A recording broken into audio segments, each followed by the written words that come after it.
اعوذ باللہ من الشیطان الرجیم بسم اللہ الرحمن الرحیم الحمد للہ الذی جعل کمال دینہ و تمام نعمتہ بولایت علی بن ابی طالب علیہ السلام والصلاة والسلام علی سید الانبیاء والمرسلین وعلی طیبین الطاہرین المعصومین اما بعد فقد قال امیر المؤمنین علی بن ابی طالب علیہ السلام بسم اللہ الرحمن الرحیم فانظر ایہا السائل فما دلک القرآن علیہ من صفتہ فاتم بہ۔ ناظرین کرام کا سامعین محترم السلام علیکم ورحمۃ اللہ۔ درس نہج البلاغہ کا خطبہ نمبر 130 کا دوسرا حصہ۔ گزشتہ درس میں ہم نے چند عرائض امیر المومنین کے اس خطبے کا کچھ حصہ بیان کیا تھا۔ آج آگے جو ہے مولا فرماتے ہیں، چنانچہ اے سوال کر کے صفات خداوندی پوچھنے والے شخص، غور سے سنو کہ تمہیں قرآن نے اللہ کی جن صفات پر دلیل دی ہے تم اس کی حد بھر پیروی کرو اور اللہ کے نور ہدایت سے روشنی حاصل کرو، اور جن چیزوں کا علم حاصل کرنے کے لیے ایک مخصوص شیطان نے تم پر تقلید واجب کی ہے، جو نہ تو قرآن میں کہیں واجب ہے، نہ رسول کی سنت میں ہے، اور نہ ہی ہدایت کے ذمہ دار ائمہ کی تعلیمات میں کہیں اس کا نشان ملتا ہے، چنانچہ اس کا حاصل کرنا اللہ کے حوالے کر دو، اس کے لیے کہ تیرے اوپر اللہ کے حقوق کی انتہا یہی اور اسی قدر ہے، یعنی قرآن و سنت و ائمہ کی تعلیمات میں جو چیز امت پر واجب نہیں کی گئی ہے اور لوگ اسے واجب کہتے ہیں تو وہ یقیناً شیطانی نظام سے تعلق رکھنے والی چیز ہے، اس سے کنارہ کشی واجب ہے۔ اور یہ بھی سمجھ لو کہ علم میں ڈوبے ہوئے لوگ وہ ہیں جنہیں اللہ نے تلاش اور جستجو کے لیے بند شدہ دروازوں میں گھسنے سے مستغنی اور بے پرواہ کر رکھا ہے۔ مزید برآں وہ راسخون فی العلم لوگ غیب کے پردوں میں پوشیدہ چیزوں کا کھوج نہیں لگاتے اور ان تمام چیزوں کا اقرار کرتے ہیں جو غیب کے پردوں میں پوشیدہ ہے اور جن کی تفسیر وہ نہیں جانتے ہیں، چنانچہ ان کے اس اعتراف کی اللہ نے مدح کی ہے کہ وہ ہر چیز جو ان کے علم کی حدوں سے باہر ہوتی ہے اس کو سمجھنے میں اپنی بے بسی کا اعتراف کرنے میں تکلف نہیں کرتے، اور اللہ نے جس چیز کی حقیقت سے بحث کرنے کو واجب نہیں کیا اس کی گہرائی میں جانے اور غور فکر کر کے اس کی بنیاد کا پتہ لگانے کو چھوڑے رکھنے ہی کا نام اللہ نے علم میں رسوخ رکھا ہے۔ چنانچہ تم اسی رسوخ پر قناعت کرو اور غیر واجب چیزوں میں مداخلت نہ کرو، اور اپنی عقلی و فکری قوتوں سے اللہ تعالیٰ کی عظیم صفات پر بحث و مباحثہ کر کے انہیں محدود و مقدر نہ بناؤ۔ اگر تم نے ایسا کیا تو تم بھی ہلاک ہونے والوں میں سے ایک ہو جاؤ گے۔ وہ ایسا قادر ہے کہ اگر تمام اوہام اللہ کی قدرت اور توانائی کی انتہا جاننے کے لیے کوشاں ہو، اور خالص فکری قوت جو وسوسوں اور شبہات سے بری ہو کر اللہ کی حکمرانی کی حدود اور گہرائیاں معلوم کرنے میں لگ جائیں اور اپنا پورا زور لگا دیں، اور اگر قلوب اپنی پوری دلچسپی کے ساتھ والہانہ انداز میں اس تلاش میں لگ جائیں کہ وہ اللہ کی صفات اور صفات کی مختلف کیفیات کا پتہ لگائیں گے، اور ذات خداوندی کو سمجھنے کے لیے عقلوں نے بہت دور تک چھان پھٹک میں منزلیں طے کر لی ہوں اور پیش آمدہ رکاوٹوں سے گزر رہی ہوں، تو اللہ تعالیٰ ان اوہام کو اور ان قلوب کو اور ان فکری قوتوں کو، عقلی کاوشوں کو اپنے علم ذات حاصل کرنے سے روک کر ناکام واپس لوٹا دیتا ہے، اور وہ غیب کی تاریکیوں اور ہلاکت آفرین منازل میں پرخلوص تلاش میں بھٹکتے ہوئے واپس آتے ہیں، اور انہیں یہ ماننا پڑتا ہے کہ ہماری یہ تلاش اور دوڑ دھوپ اور راہ پیمائی محض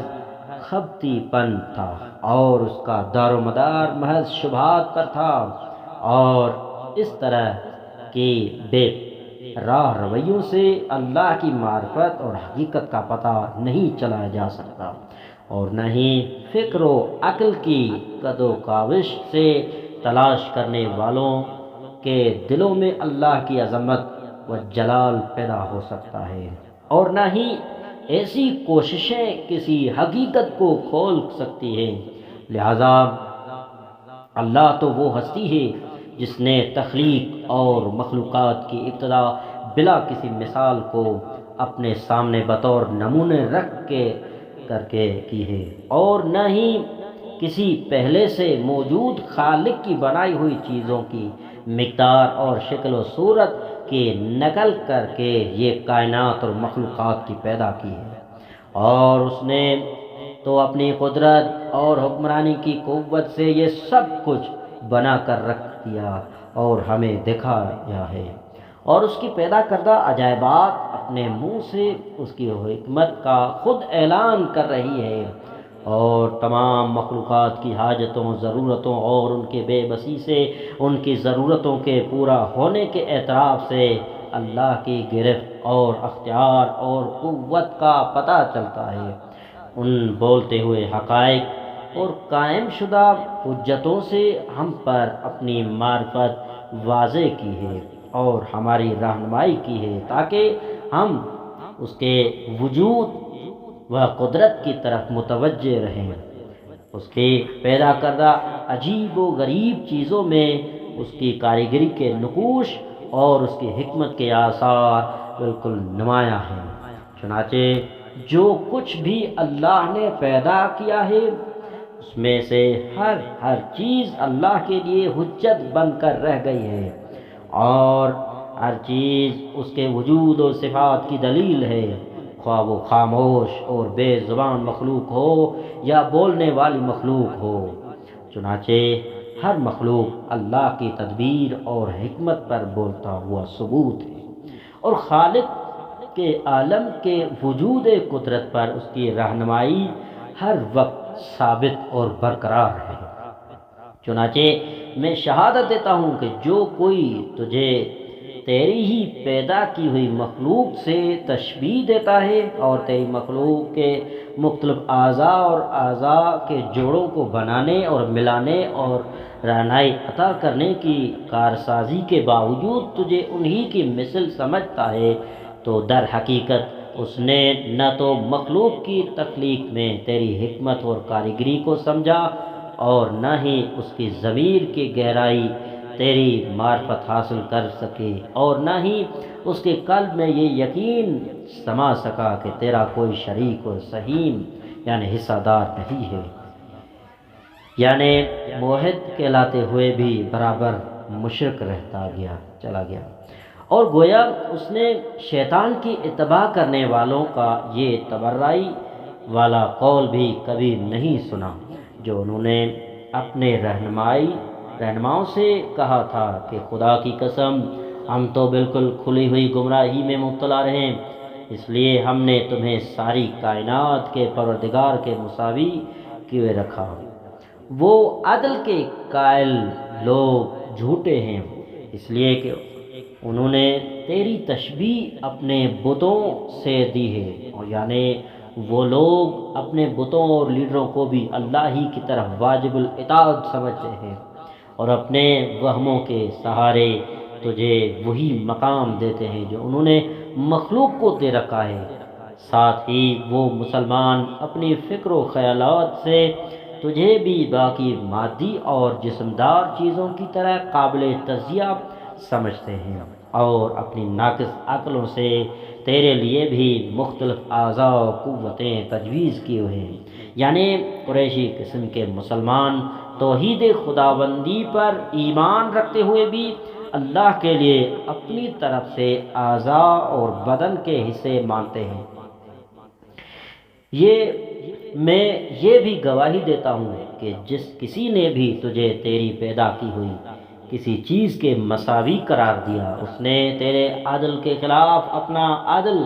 یعنی تناسب قائم کیا، اور ایسا خود ساختہ عادل ان تمام چیزوں کا کافر ہوتا ہے جو تیری محکم آیات میں نازل ہوئی ہیں اور جن کے متعلق تیرے منہ بولتے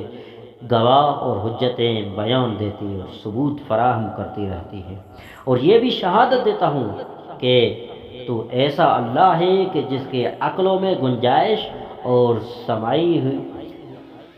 ہی نہیں، تو انسانوں کی سوچ بیچار کی حدود میں آ کر ان کی تجویز کردہ کیفیات کے مطابق ہو جائے، اور نہ ہی ان کے تصورات کے تجھ تک رسائی ہے کہ تو محدود ہو کر ان کے فکری تصرفات کے مطابق صورت اختیار کرتا رہے۔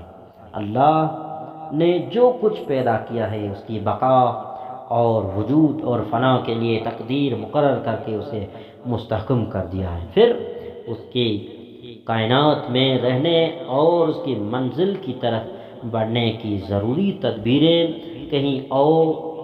پھر تدبیروں میں اپنے لطف و کرم ملحوظ رکھا، اور ان تمام مخلوقات کو ان کی مقرر شدہ